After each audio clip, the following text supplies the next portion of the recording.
नमस्कार, मैं हूँ मिली त्रिवेदी और हम उपनिषदों की कथाएं पढ़ रहे हैं। सबसे पहली कथा जो हमने ली थी वो थी कठोपनिषद। तो अगर आप हमारे आगे वाले वीडियोस देखेंगे तो आपको कठोपनिषद अच्छे से मिल जाएगा। आज मैंने एक नया टॉपिक लिया है। वो है, सबसे पहले मैंने सोचा कि यहाँ पर उपनिषद होता क्या है। काफी लोगों को ऐसा लगता है कि ये किसी कहानी की किताबों का नाम होगा, पर अधिकतर जो हमारे यहाँ पर जो भी किताबें हैं, अगर उसका नाम भी रखा जाता है तो उसका भी एक पर्टिकुलर मतलब निकलता है। तो मैंने ये सोचा कि उपनिषद का शब्द जो है, उपनिषद ये जो शब्द है उसका अर्थ क्या होता है। तो चलो आज हम उसी का अर्थ घटन करते हैं। तो आज हम समझेंगे कि उपनिषद क्या है और उपनिषद का अर्थ क्या है। सबसे पहले आप ये समझ लीजिए कि ये जो भी उपनिषद हम पढ़ रहे हैं या मैं बता रही हूँ, ये सारे 4 वेदों में से लिए गए अंश हैं। मतलब ये सारे के सारे उपनिषद उन वेदों का सार है, वेदों में से लिया गया सार। ये सारे के सारे उपनिषद चारों वेदों में हैं। अगर उपनिषदों की संख्या बताई जाए तो जनरली ये संख्या तो बहुत ज्यादा है, बहुत ज्यादा।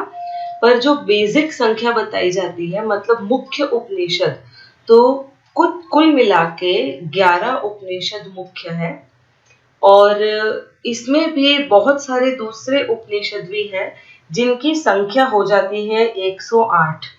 पर अगर आप मेरी बात माने तो इससे भी ज्यादा उपनिषद अवेलेबल है, क्योंकि जो भी उपनिषद हम पढ़ेंगे वो कम ही होंगे।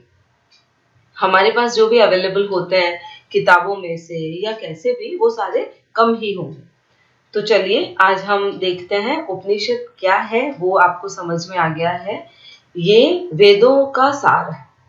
अब उपनिषद शब्द का अर्थ क्या होता है और ये किस तरह से काम करता है, कैसे हम पढ़ते हैं इसको, ये समझते हैं।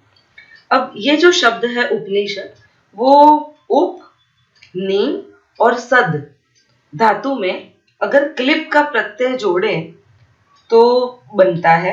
अब सद के 3 मतलब होता है। पहला अर्थ होता है विशरण, मतलब नाश करना। दूसरा है गति या फिर प्राप्ति। और तीसरा जो है उसे अवसाद या फिर शिथिल हो जाना कहते हैं। मतलब 3 अर्थ हैं। एक तो है नाश हो जाना, दूसरा है प्राप्ति हो जाना और तीसरा है शिथिल हो जाना। अब अगर हम पारिभाषिक रूप से अगर उपनिषद की बात की जाए तो उपनिषदों को आध्यात्मिक विद्या ये भी कहा जाता है। अगर एक आध्यात्मिक विद्या मतलब कि एक ऐसी विद्या जिसका अध्ययन करने से श्रुतिगम्य विषयों से तृष्णा छूट जाती है, और जो भी उसका अध्ययन करता है, जिसे हम कहते हैं मुमुक्षु, वो जो मुमुक्षु लोग हैं वो संसार के बीज में से छूट जाते हैं और निर्बीज होकर वो स्वयं को मुक्ति प्रदान कर देते हैं। मतलब ब्रह्म तत्व की वो प्राप्ति करा देता है उपनिषद। अब जिस हिसाब से जन्म और मरण जैसे जो भी दुख है, या हम जिन चीजों को द्वैत कहते हैं, सुख दुख या फिर दिन रात, अगर हम कहें जन्म मृत्यु, तो इन सभी चीजों से छुटकारा मिल जाता है जो इस उपनिषद का अध्ययन गहराई से कर लेता है। अब ये जो भी सद धातु है उसे नाश के अर्थ में प्रयोजन किया जाता है, नाश के अर्थ में लिया जाता है। तो उपनिषद वो अविद्या का नाश करती है। गति के अर्थ में भी वह परम तत्व की प्राप्ति करवाती है। और अवसाद मतलब उदासी या फिर शिथिल होना, उसके अर्थ में वह सांसारिक बंधनों को शिथिल कर देती है। मतलब अगर आप देखें तो हमारी अविद्या का नाश करती है, हमारी आलस या फिर हमारी जो उदासी है वो इस सांसारिक बंधनों में हमारी उदासी लाकर इन सांसारिक बंधनों को शिथिल मतलब खत्म करने की कोशिश करती है और हमें हमारी गति और परम तत्व की प्राप्ति कराने में मदद करती है। अगर हम इसे देखें तो शंकराचार्य ने कठोपनिषद जो हमने पहले पढ़ा, तथा तैत्तरीय उपनिषद के भाष्यों को इसी तरह से प्रकट किया है। शंकराचार्य ने ऐसे ही बताया है। अब ये जो उपनिषद है उसे ब्रह्म विद्या भी कहते हैं। अब शंकराचार्य के अनुसार उपनिषद का मुख्य अर्थ ब्रह्म विद्या होता है और उसका जो गौण अर्थ है वो होता है ब्रह्म विद्या को बताने वाला ग्रंथ। तो उपनिषद का अगर हम अर्थ लें तो बेसिकली उसका अर्थ बनता है ब्रह्म विद्या, क्योंकि जितने भी उपनिषद है वो सारे के सारे आपको परम तत्व क्या है, परम तत्व की प्राप्ति कैसे होगी उसी के विषय में बताता है। और दूसरी चीज ये बताते हैं कि जो भी इन सब का जो संग्रह है उसे कहा जाता है प्रतिपादक ग्रंथ। अगर ब्रह्म, जीव, जगत, ईश्वर, माया इन सबका परस्पर संबंध, मानव जीवन का लक्ष्य, लक्ष्य प्राप्ति के उपाय, ये सारी चीजों में उपनिषद सबसे पहले आता है। वो सारी चीजें बताते हैं।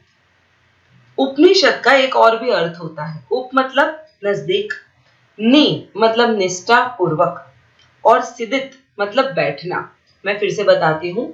उप मतलब नजदीक, नि मतलब निष्ठा पूर्वक और सिदित यानी कि बैठना। अर्थात अगर हम ले तो शिष्य का निष्ठा पूर्वक गुरु के पास बैठना वह है उपनिषद। अब हमें इसमें समझना होगा कि शिष्य कौन है। शिष्य मतलब हम, गुरु कौन है, तो वो है हमारी परम चेतना। तो हमें हमारी चेतना के समीप बैठना उसे कहा जाता है उपनिषद। उप मतलब नजदीक, नि मतलब निष्ठा पूर्वक और सिदित मतलब बैठना।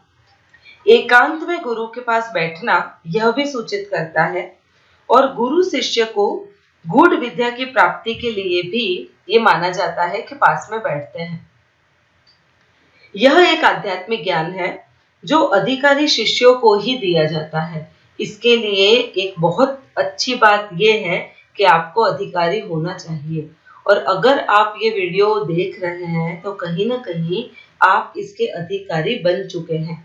इसका अर्थ यही होता है। अनधिकारी को यह विद्या नहीं मिलती। इसकी पूरी सावधानी यहाँ पर है। अब ऐसा कैसे कि अनधिकारी को यह विद्या नहीं मिलती? एक बहुत सिंपल सी चीज है, जिसका जिस पर अधिकार है उसे वही चीज मिलती है, दूसरी नहीं मिलती है। अब अगर इनका रचना काल देखें तो श्रुति मतलब सुनकर और स्वयं ईश्वर के द्वारा जो कही गई वाणी है वही है। ये जो उपनिषद है वो अपौरुषेय है, मतलब किसी पुरुष ने नहीं लिखे हैं, किसी ने आपके मेरे जैसे इंसान ने नहीं लिखे हैं। अब हमें सबसे पहला क्वेश्चन यही अराइज होता है हमारे दिमाग में कि अगर किसी ने नहीं लिखे तो आए कहाँ से? जनरली ऐसा होता है कि ये जो परम ज्ञान होता है वो अवतरित होता है, ये ग्रेस के रूप में आता है, ऊपर से उतरता है हमारे अंदर। तो ये यही है। इसीलिए पहले के जो साइंटिस्ट थे ना वो ऐसा कहते थे हमने फाइंड आउट किया, हमने डिस्कवर किया। पर अभी अभी में साइंटिस्ट भी ये बोलना शुरू हो गए हैं कि ये चीजें हम डिस्कवर नहीं कर रहे हैं, ये हमसे हुआ है अपने आप। तो जो हमारे पहले के जो ऋषि मुनि है उनमें ये कहीं ना कहीं अवतरित होता था ये ज्ञान जो वे बताते थे। इसलिए वो ये कहते थे कि ये जो भी हम बता रहे हैं वो अपौरुषेय है, किसी पुरुष ने, किसी व्यक्ति ने बताए नहीं है, सिर्फ अवतरित हुए हैं। अगर आपको मेरा ये वीडियो पसंद आए तो इसे लाइक शेयर जरूर कीजिए और सब्सक्राइब करना ना भूलें अगर अभी तक नहीं किया है तो। धन्यवाद।